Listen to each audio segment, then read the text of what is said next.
Hello there, this is Ms. Page.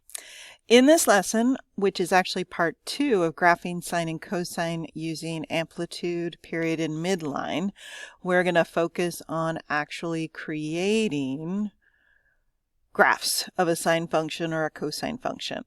So I want to spend a few moments talking about how these characteristics of sine and cosine relate back to what we've already learned about transformations. We have learned about horizontal stretches and compressions. And if we have a horizontal stretch, it will change the period of sine or cosine to something other than 2 pi radians.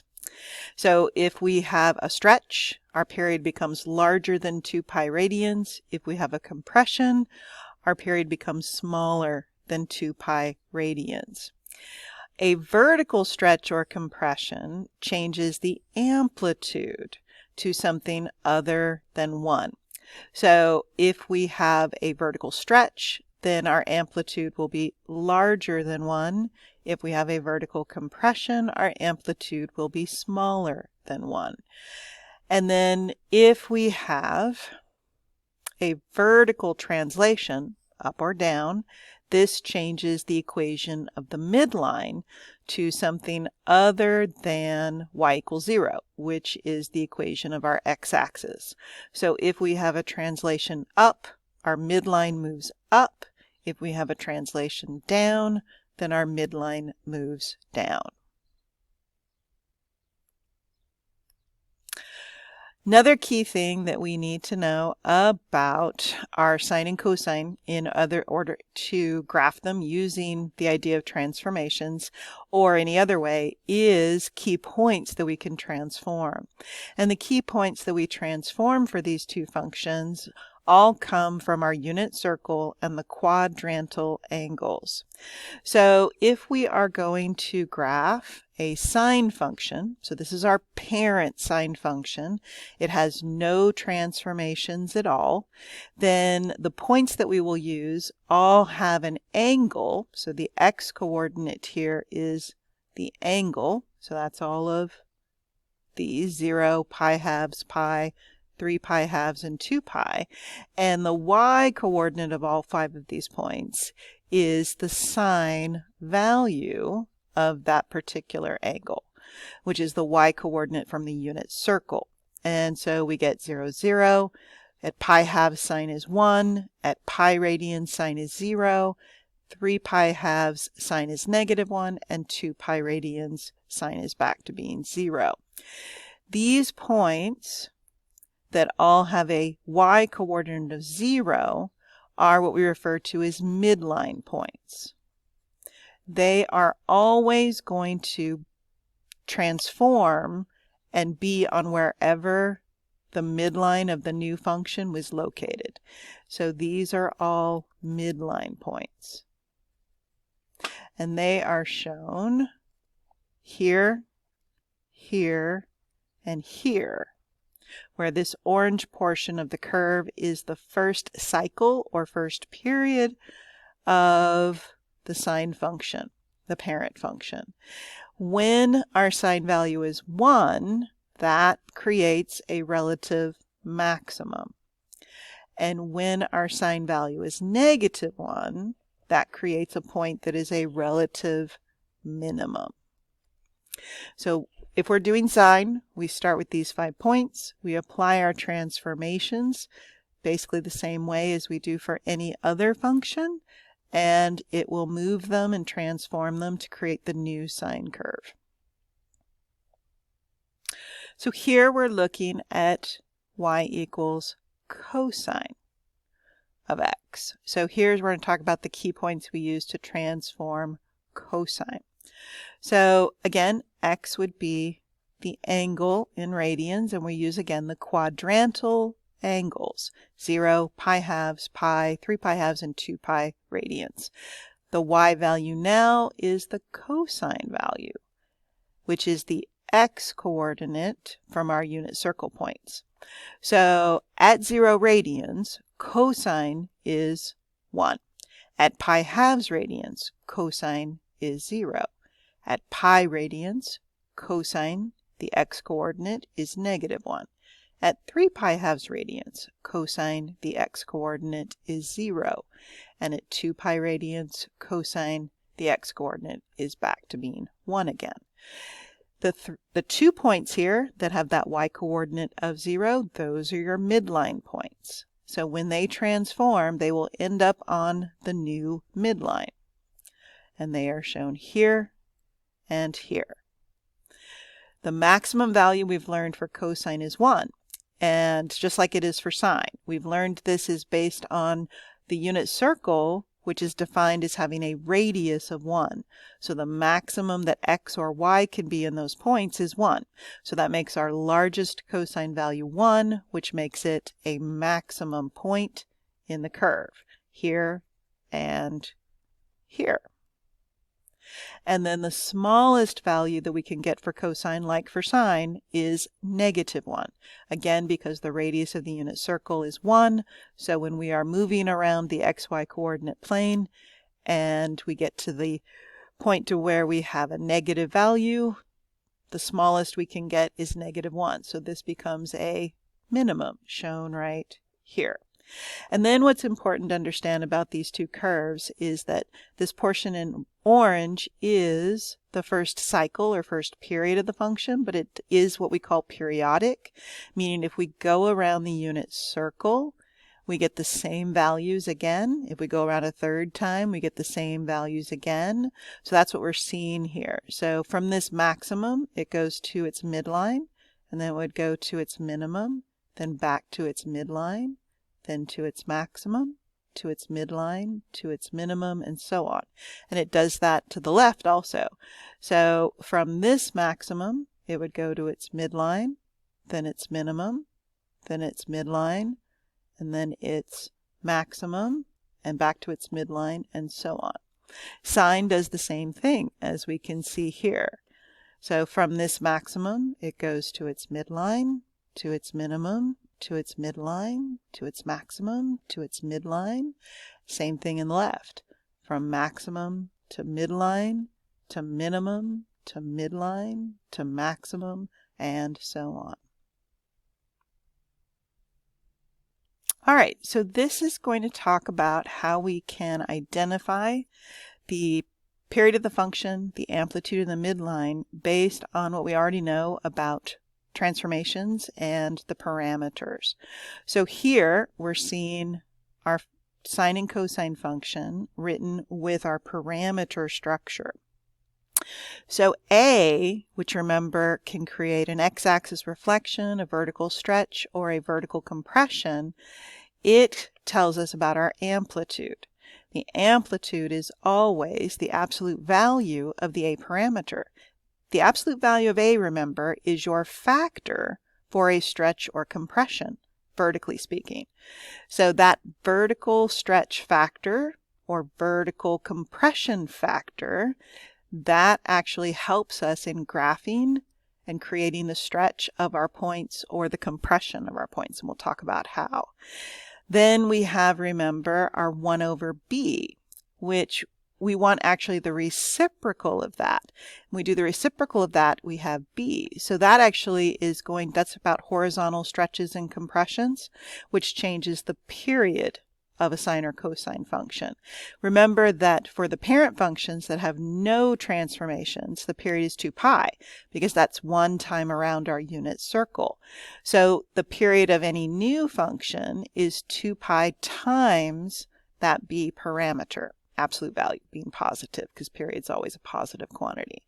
And so that in B, remember, is your factor for a horizontal stretch or a horizontal compression. So if we have a horizontal stretch, the period becomes larger than 2 pi. If we have a horizontal compression, the period becomes smaller than 2 pi. And then thirdly, we have our K value, which is about our translations up or down, and that affects our midline. So our midline always has the equation y equals k.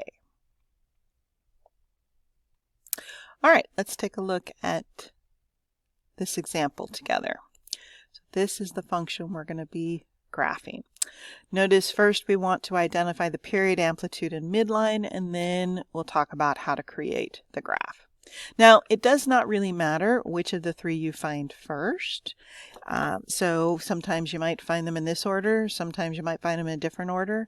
For the purposes of this example, I'm going to start with amplitude and midline, and then I'll go back to finding the period of the function. So for my amplitude, remember, I want to identify my A parameter. And this is our A parameter, the multiplying factor in front of the sine. And so amplitude, remember, is the absolute value of A. And so the absolute value of -1/2 is 1/2. And since 1/2, that's our factor right there, 1/2. And since 1/2 is smaller than 1, this is telling us we have a vertical compression.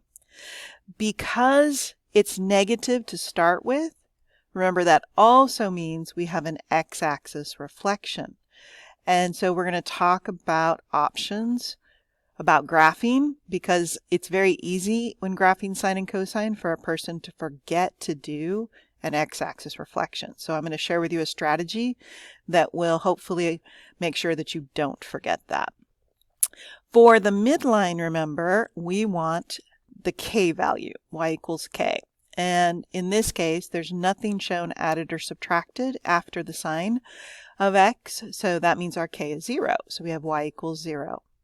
Y equals 0, remember, is your x-axis.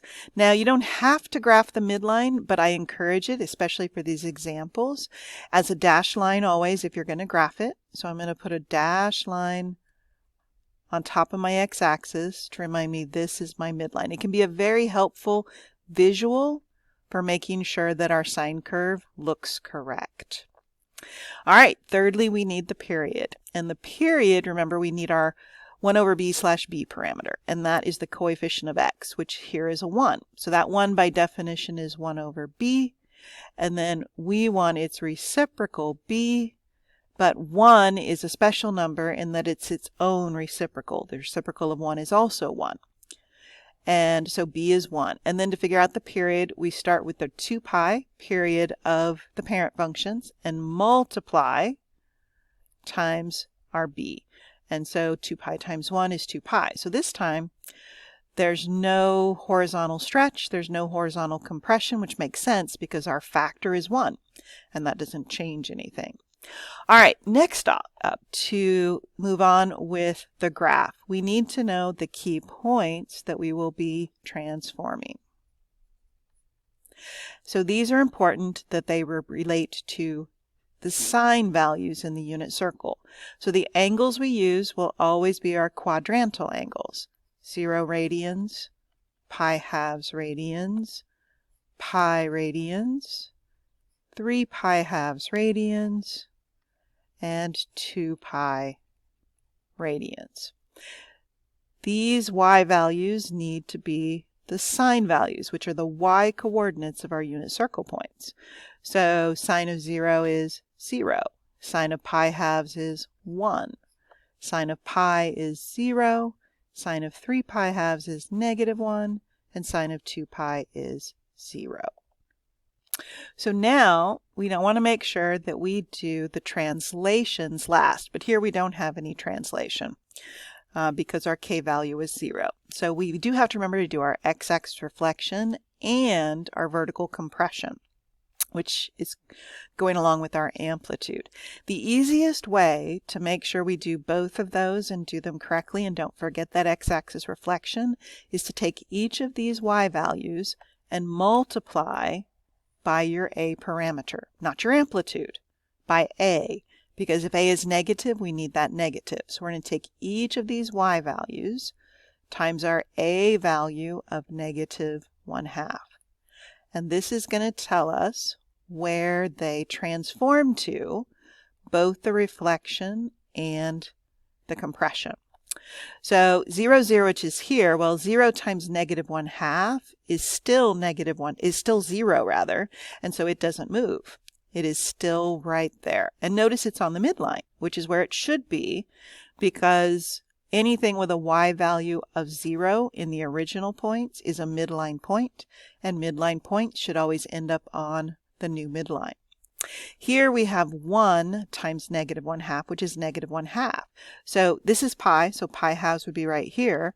So it starts actually here, and then it reflects and compresses. And notice that that is negative 1/2. 1 times negative 1/2, which is negative 1/2. So it's just a little shortcut to doing the transformations visually. Here, 0 times anything is still 0, so we still have pi comma 0 on the midline as we'd expect. 3 pi halves negative 1. Well, negative 1 times negative 1/2 is now positive 1/2. So at 3 pi halves, we're at positive 1/2. And then again, times 0 would give us still 0, so 2 pi 0 on the midline. So this is the first cycle of this sine curve. So now we have to realize, okay, we're not done.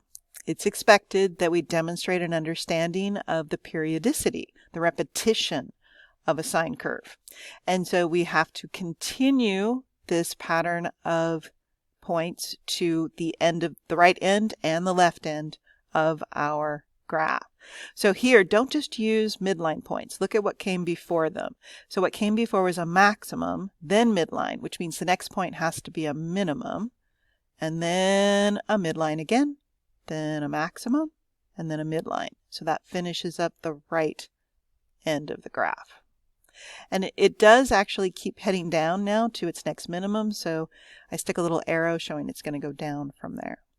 To back it up, again, don't just use the midline point. Also use the point before it, which is a minimum. So it goes from minimum to midline to maximum to midline to minimum to midline to maximum to midline to minimum to midline. All those M words.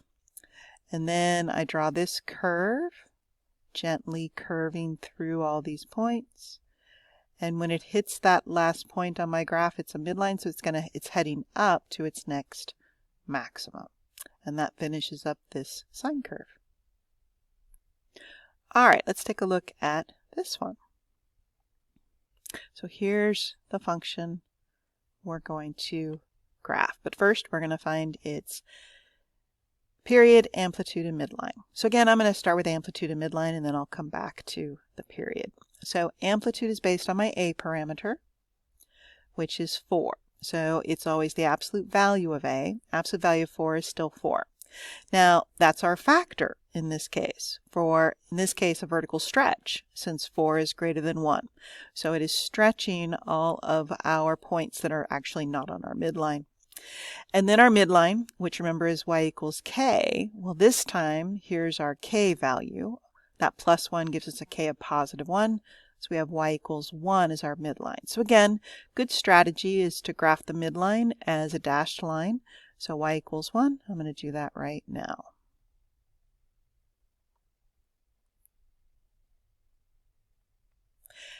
All right. Then I'm looking at what the period of my function is. So period, remember, is 2 pi times your b, as long as b is positive, which it's very rare that in a sine or cosine function that's going to be a negative value, quite honestly. So here, the coefficient of x, by definition, remember, is 1 over b. And so the reciprocal of 1 is still 1, so b is also 1. So this again is 2 pi times 1, which is 2 pi. All right, so now we need our key points. This time, we don't use the same key points this time, because this time we're graphing a cosine curve. So we have to use the points that have the y coordinates being cosine values. The x coordinates are still our quadrantal angles. So 0 radians, pi halves radians, pi radians, 3 pi halves radians, 2 pi radians. But the y coordinates are now the cosine values of those angles, which come from the x coordinates of our unit circle points. So cosine of 0 radians is 1. Cosine of pi halves is 0. Cosine of pi is negative 1. Cosine of 3 pi halves is 0.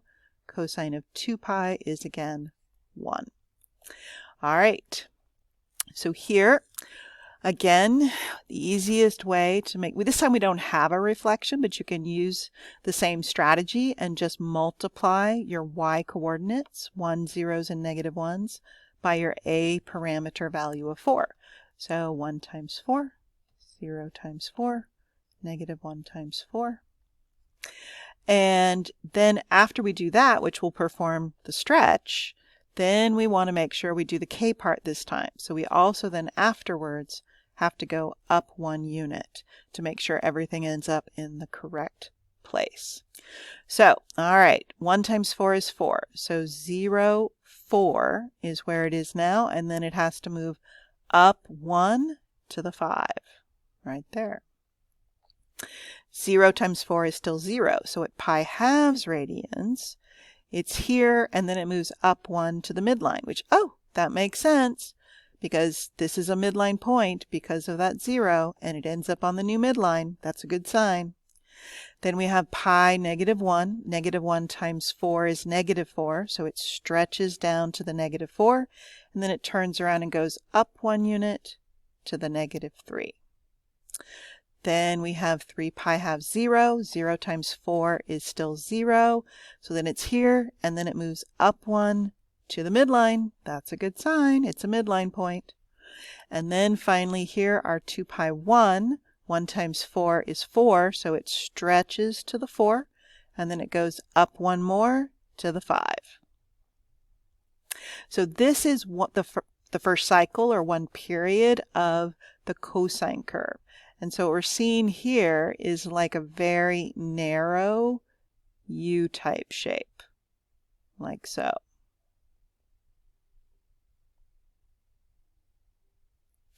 And then, just like we talked about with the sine, we are expected to show the periodicity, the repetition of this type of function, and extend it to the right and left ends of our graph. So here I'm at a maximum. From a maximum, I go to my midline, and then to a minimum, then to the midline, and then to a maximum. And that takes me to the end of this graph on the right end. Now when it hits this maximum, it does turn around and head back towards its midline. We're so used to just drawing, arrows going through a point like that and drawing an arrow. That's a common mistake that I see. So you got to be careful. Sine and cosine don't do that. They turn around at maximums and minimums and head back to the midline. So now to the left, extending our pattern here. So we're at a maximum. We hit our midline. Then we hit a minimum and a midline and a maximum and a midline, minimum, midline, and maximum. And then we can complete our curve to the left. Oops, that's not really going to hit that point. Let's try that again. That's a little better. That's not so great. Sometimes you might find it is easier to go this way.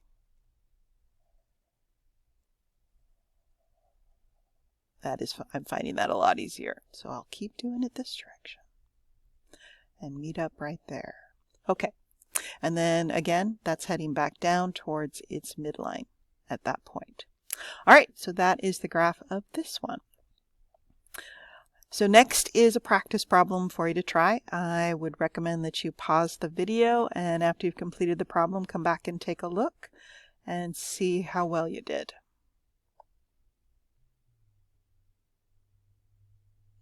All right, so we are going to reveal here now. So here's your midline at y equals 4. This one wasn't graphed in, but I'll graph it in now for clarity. And the points you should have used were for cosine. And so the first point for cosine is 0, 1. And then pi halves, comma, 0. That's a common thing I see as an error, is not using the correct key points to match the type of function, cosine versus sine. Notice another visual that helps with verifying your graph is turning out correct. Your amplitude, remember, is the distance from the midline to a maximum or the midline to a minimum. So notice this is 1.5 units, and so is this. So that's a good sign. And all of our midline points ended up on the midline. That's another good sign. So all those things go together to help us be confident that our graph is correct. All right, we have another practice problem. All right, I recommend again you pause the video. We will now reveal the answer or graph to this one. There we go. All right, so on this one, we are looking at our midline being at y equals -3, which is down here. So notice all those midline points. Here we were graphing a sine function. So the key points, the first one is 0, 0 for sine, and then pi halves, comma, 1 for sine. And then you have an amplitude of 2. So notice here that this is 2. This is 2 units also. So that's what we should see for our maximums minimums relationship to the midline and amplitude. All right, that finishes up this lesson. I hope you have a lovely, lovely day.